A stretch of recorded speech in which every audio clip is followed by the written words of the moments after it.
Hello friends, very good evening greetings to all of you. Today, I Kunal Nagpal would like to humbly welcome you to the second session of the day. Dear friends, as we roll into the new year 2023, it's really vital to understand the core dynamics of the Indian economy in detail, considering various vital aspects of the economy. Dear friends, as we have been discussing about the rising trend of the digital economy, so let's see what progress we have made. So, are we there yet? Let's explore. Actually, India has made significant progress in its digital transformation journey over the past decade, succeeding in a range of digital infrastructure initiatives. This shows how a well-architected set of digital public infrastructure can truly lead to the inclusive development. Hence, DPI, that is digital public infrastructure, is of core importance.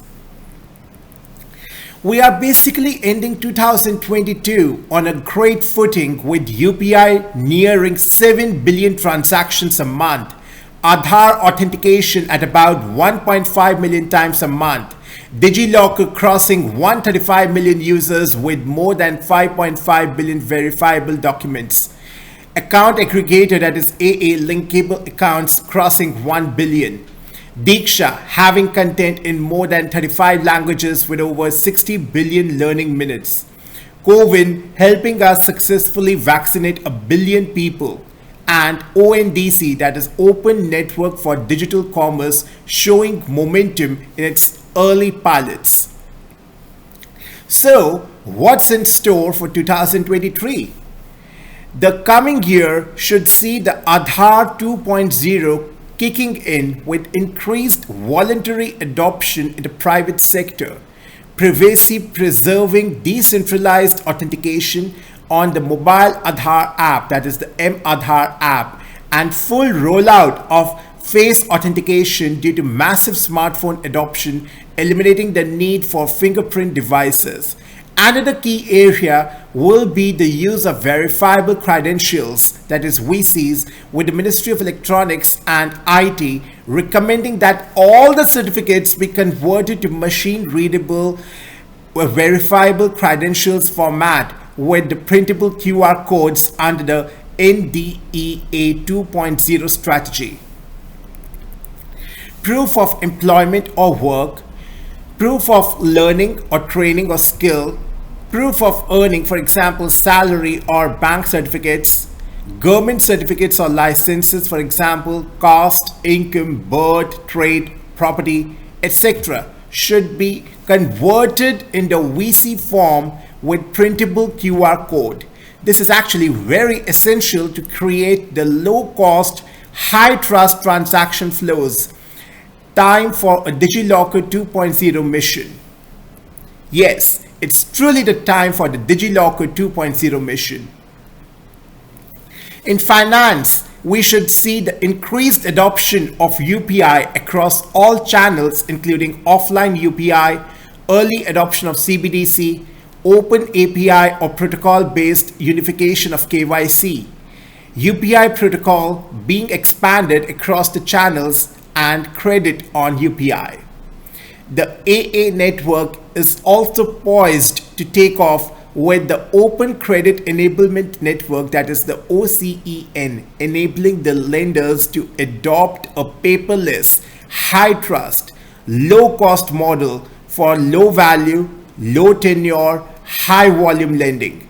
In the education sector, under NDEAR, that is National Digital Education Architecture Policies, we will see Diksha opening its APIs to both private and public ecosystems. So with more than 12 billion QR codes across most textbooks and open content, Diksha APIs open up exciting possibilities for the ecosystem players to further innovate. While ChatGPT has taken the world by storm, closer home, the IT ministry, with the help of A14 Bharat at IITM, has been working on the Bhashini mission, which offers rich language datasets and open artificial intelligence models for the use purpose in a range of Indic language tools, including voice-based payments and language learning for the children.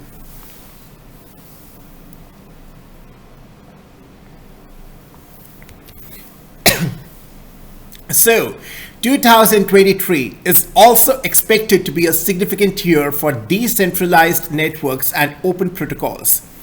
KOMN, that is Kochi, which is now Kerala, Open Mobility Network, Namma Yatri in Karnataka, UHI for Health, and of course ONDC will all see initial liftoff with respect to adoption.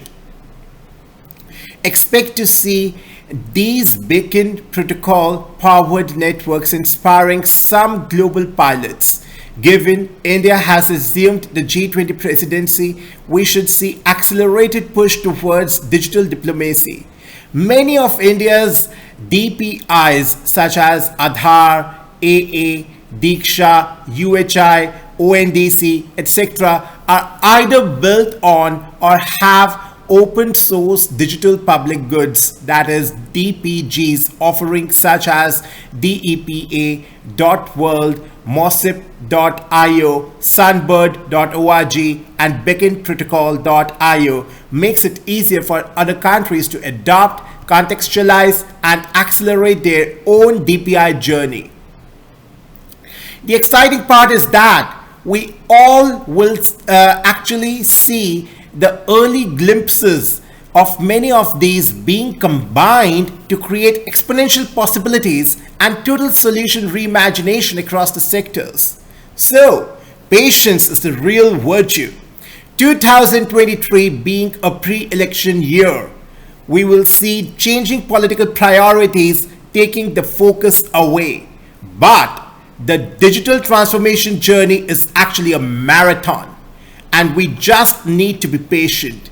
Technology is a great leveler, and if we get the design and implementation right, we can use it to ensure 1 billion people have equitable access to the financial services, education opportunities, quality healthcare, and economic benefits. So, being a perpetual optimist, I am actually pretty sure that India will get it right. Off to 2023. So this is really very, very well articulated by Mr. Pramod Verma, belonging to ET Bureau. Worth an applause. Thank you so much, sir, for presenting such a wonderful article. Next, I would like to ponder on the topic of Sewa. Yes, you have heard me right. Sewa. It is actually known as to actually volunteer. And this is the non-profit work, and this is actually the godly service. Sewa is the secret to a good Samaj. Now let's understand the vital aspects of this volunteerism activity and how it is contributing to the overall progress of the nation. So this is a wonderful write-up by Ms. Rohini Nilkeni. A few months ago, my team and I joined some flash volunteering to do a quick cleanup ride outside our office. Arun Pai, an enthusiastic volunteer with Ugly Indian, a non-profit that inspires ordinary people to develop the civic pride, showed us how to roll back our sleeves, pick up any tools we could find, and turn a space filled with debris into a thing of civic pride. What a great moment of pride it is. Yes, my friends, it really feels great pleasure to read this great article. Neighbors came by to help. Yes, obviously being a humanitarian approach. Passers-by, including a security guard and a domestic worker on her way to work, joined it. Yes, it's a global family. When we finished and stepped back to admire our handiwork, with its bright paint and rangoli decorations, we felt a sense of camaraderie and joy that is hard to describe actually. We stood together for a photograph, promised to keep that space clean, and thanked Mr. Arun who had sparked off this volunteer action. For me, that was a highlight of this past year because it continues to be the very important story of the upsurge of the basic activity of volunteerism that was driven by the pandemic. Millions of people came out to do the acts of kindness to absolute strangers, be it offering the necessary items for the routine activities like food, shelter, and the list goes on. I believe this experience has fundamentally changed something in us, reminding us sharply what it actually means to be human. Now, the challenge is to keep that flame alive post the pandemic in more normal times. Yes. During the pandemic, it's actually very well observed that we are able to invoke humanitarian approach towards people around us, considering the fact of the global family. Invoking the feelings of compassion, empathy is actually quite easy during the pandemic. But what about the normal times? Volunteering has always been held up as the highest personal ethic in my family. Mr. Baba Saheb Soman, my paternal grandfather, gave up his livelihood as a lawyer to be a first responder to Gandhiji's call for volunteers in the Champaran Satyagraha of 1917. For him, it was a joyful duty. For us, it is a reminder that we all have the capacity to gift our time and selves. There is exactly no exact synonym in Indic languages for volunteer, coming from the French volontaire, which means willingly, though Swayam Sevak is often used. To search for a common animating spirit that bridges the two, maybe we can use Ubuntu, the Nguni Bantu word that concisely eliminates a universal truth, that is, I am because you are. If I, therefore, give myself for you, I am also enhancing the public good. And I too benefit from it as a citizen. Sewa, Ubuntu, volunteerism is as old as humans are. That is, it is at the basis, or it forms the basis for the human existence. And that is the real essence, my dear friends. Then Margaret Mead famously declared that the first sign of human civilization was the healed femur in an ancient skeleton, because it meant that some old humans had actually volunteered to care for another tribesman and not left him to die, a common occurrence in the animal world. This spirit is still burning in us all. UN Volunteers claims that 1 billion people volunteer globally every year. I don't know exactly how they define volunteering, but that is still 1/8 of the entire human population. Imagine what would happen if each one inspired another. That would make it 1/4 the population, and if they inspired just one more each, it would mean that half the world's population was committed to spending a part, however small, of its life doing some actions to increase the well-being across this fragile planet. But still, we are the global family, and that's what it denotes, that if one person is able to influence another person across the globe, that would mean that there would be immense contribution on this fragile planet. Yes, my friends, it is the fragile planet. It is critical to support more volunteering. It strengthens the Samaj. It powers up the democracy itself. If democracy is of the people, by the people, and for the people, then it is people's actions that have fundamental and foundational importance. It goes way beyond the electoral democracy, way beyond being content as a citizens who vote and pay taxes. It means co-creating the good society that we all crave for, the freedoms that we do not wish to lose, the good governance that we cannot take for granted. It means reaching out with our time, our talent, our resources to those more vulnerable than we are.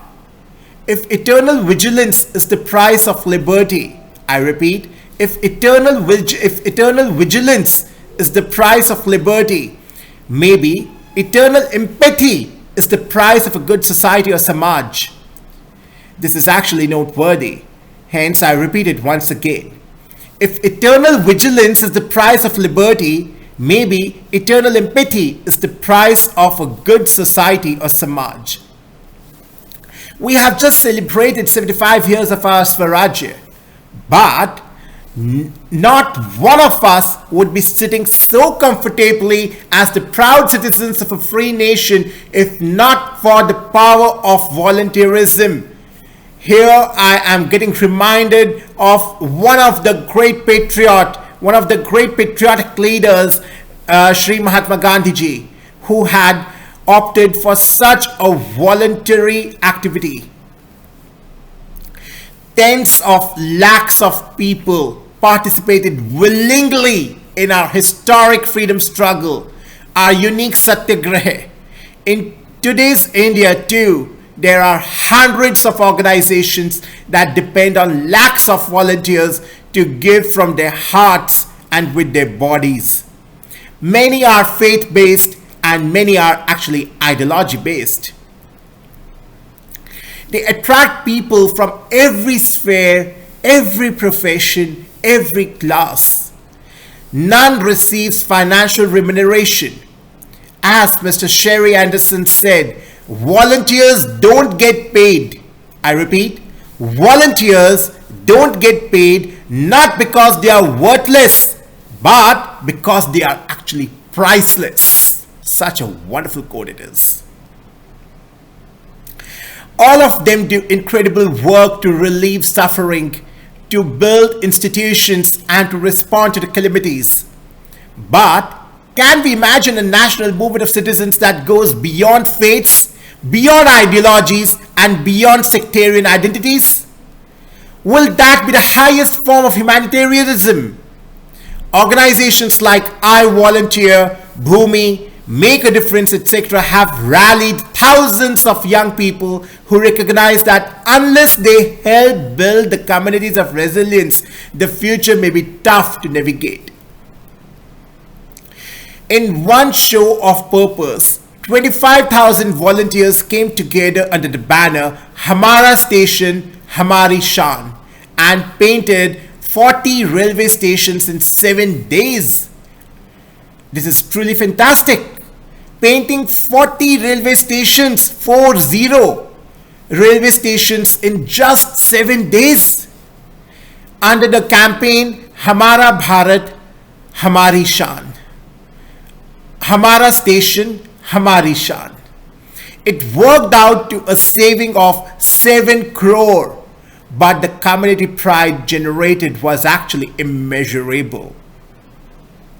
Yet, all these wonderful volunteers need support. Wherever I go, people ask me, how can I help? And I have no easy answers for them. We need to make it much easier to discover volunteering opportunities. But that takes philanthropic capital and commitment. The pandemic revealed the power of volunteerism, which all of us have basically observed worldwide, depicting the fact and very well demonstrating the fact of the global family, one God, one world family. Now, to sustain it, here is a call to the wealthy of this country, many of whom read these pages. Let us all give part of our philanthropic portfolios to support volunteerism in India. Let us all volunteer our own time. Evidence suggests that it makes for more generous and more effective philanthropy. But most importantly, it helps us rise to the idea of Ubuntu. So it is really very, very well articulated by the chairperson, Miss Rohini Nilekani, Philanthropies. Now, moving ahead, dear friends, let's discuss certain facts about the EV industry or the overall dynamics of the electric vehicle industry in India. So the lens on EV makers, that is the electrical vehicle makers, claim to FAME subsidy. That is, the full form of FAME is actually faster adoption and manufacturing of hybrid and electric vehicles in India. So the center has directed testing agencies to relook at the faster adoption and manufacturing of the hybrid and electric vehicles in India eligibility certificates of the electric vehicle manufacturers. This is actually being done after the EV makers were alleged of mislabeling the imported components as domestically manufactured ones and cornering the subsidy disbursed by the center. The subsidy was actually meant to make domestically manufactured EVs cheaper for the end consumers. A key goal of the FAME scheme is to establish and boost the local manufacturing of EVs and their essential components. We have asked the International Center for Automotive Technology, that is ICAT, and Automotive Research Association of India, that is ARAI, to once again check whether the EV makers are honoring the localization commitments that were made while seeking the FAME subsidy, a senior official said. The testing agencies will then be issuing the fresh certificates to the eligible EV makers, the officials added.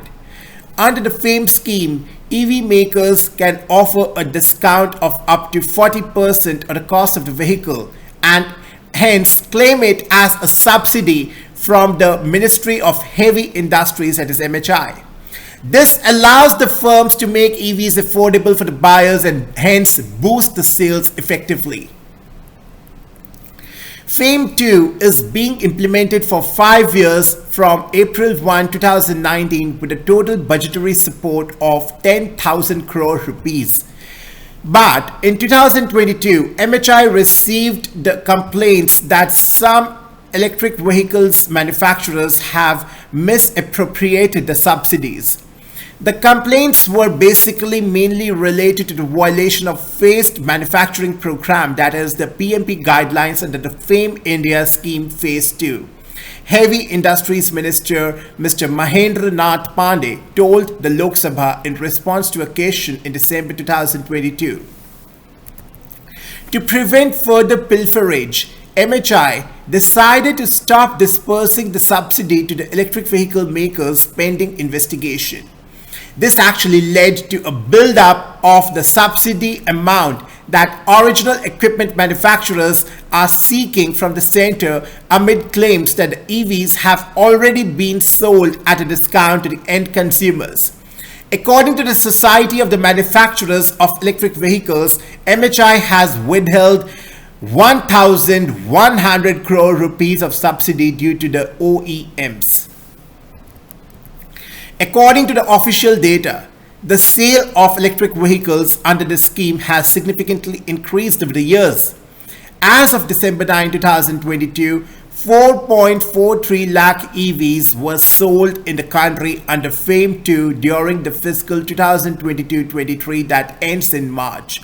So in all, 64 OEMs of the EVs, that is the electric vehicles, have been registered, and 7.47 lakh EVs have been sold under the FAME 2 scheme. So this is truly fantastic. So in the name of FAME, the FAME subsidy held back till the new eligibility certificates are issued. EV makers allege 1,100 crore rupees subsidy is held back. Heavy Industries Ministry receives complaints against 12 EV makers, and hopefully this will be resolved. Investigating misappropriation of FAME subsidy. So I repeat the statistics once again. According to the official data, the sale of EVs under this scheme has significantly increased over the years. As of December 9, 2022, 4.43 lakh EVs were sold in the country under the FAME 2 during the fiscal 2022-23 that ends in March.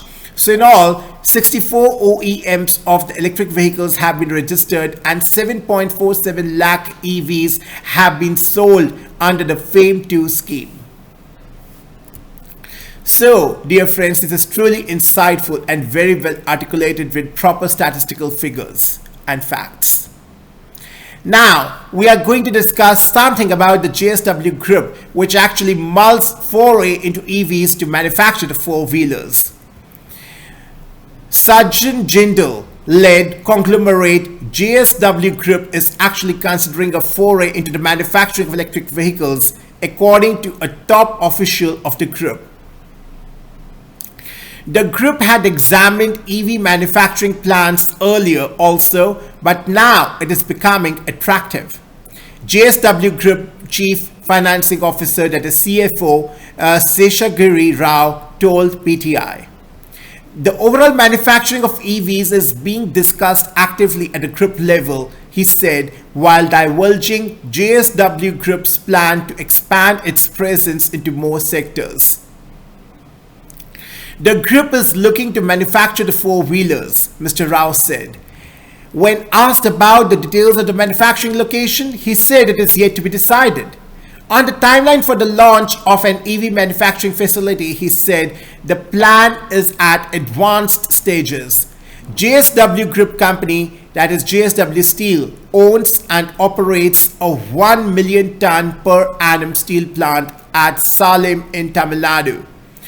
The company manufactures auto-grade steel at Salem plant and supplies the high-value steel to the automobile companies, including the EV makers.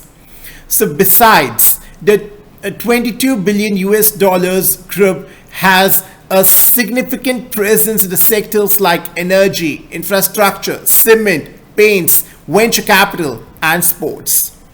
So this really provides us with great insights of how the EV sector is actually expanding its base in the Indian economy. Considering the basic conglomerate of JSW Group. So, dear friends, it's really worth a pleasure to go through such wonderful articles, and especially the article of Sewa, being the secret to a good Samaj, helped us to go through the core intricacies of the wonderful act of the volunteerism and how noble this act is with its practical implications and the case studies which we have discussed. It's truly mind-blowing. It's truly mind-blowing. And overall, the historical facts which we have considered about India and its historical journey of the overall digital technology, and what all prospects does it hold for the coming year. It's truly fantastic to go through it. Moreover, the overall dynamics of the EV industry with regard to the lens on the EV makers' claim to the FAME subsidy is also very worthwhile, considering the statistical facts that the sale of EVs under the scheme has significantly increased over the years is also very, very noteworthy.